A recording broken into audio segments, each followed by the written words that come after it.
everyone. My name is Hillary McGivney, and for this assignment, it was based on social and cultural influences on death and dying in our own personal families. This assignment had four main questions that it kind of wanted us to address, so I will go ahead and do that. The first question was, do children go to wakes and visitations in your family?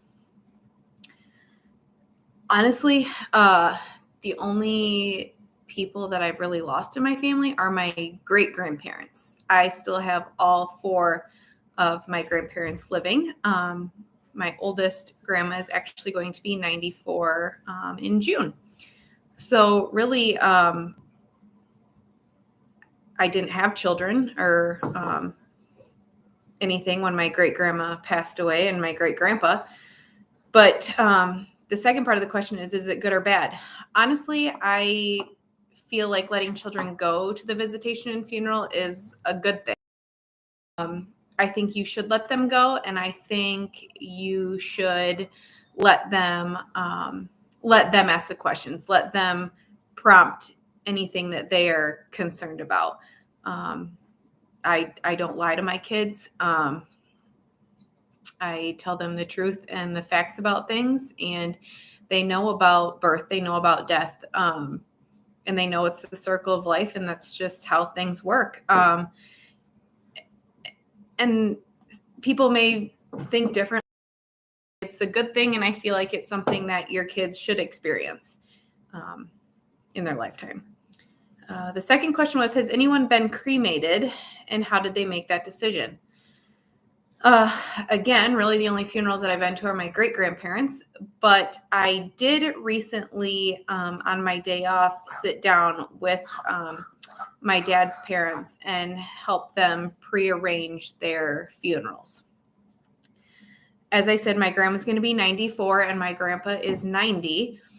And they didn't have anything in place. They had no idea what options there were available to them. So I currently work at a funeral home. And so I asked the arrangement lady if she would come meet my grandma and grandpa at their house, and I would be there with them.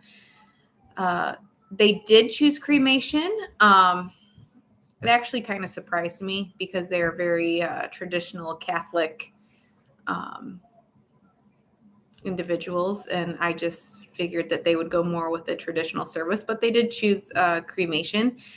And honestly, I think they made the decision based on pricing. Not that my grandpa really needs to worry about that, but I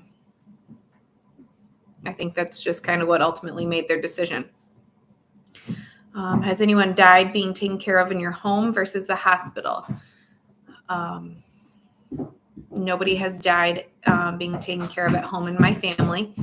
My grandma and grandpa do have an in-home caretaker that comes in twice a day to help them, with daily activities such as getting dressed, making lunch, running errands, getting groceries, all that kind of stuff. I do think it's a lot nicer than having a loved one in a nursing home or in a hospital.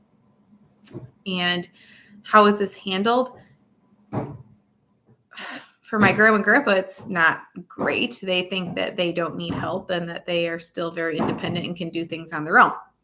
The reality of that situation is that they are not able to do things on their own, and they are not, they're not able to run errands and go get the mail and all the stuff that they used to do. So I think it's harder for them, but it's easier on my dad and his other four siblings.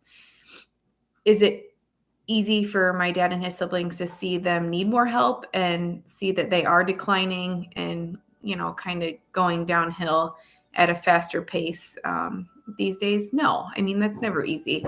And it's hard to see your parents like that. But the reality of it is, we'd all like to keep them at home more than putting them in an assisted living or a nursing home. And then finally, how does religion affect funerals conducted in your family? Honestly, like I said, I haven't really experienced a whole lot of funerals in my family, but my grandma and grandpa are very devoted Catholics, and we all know that Catholic funerals can be kind of lengthy.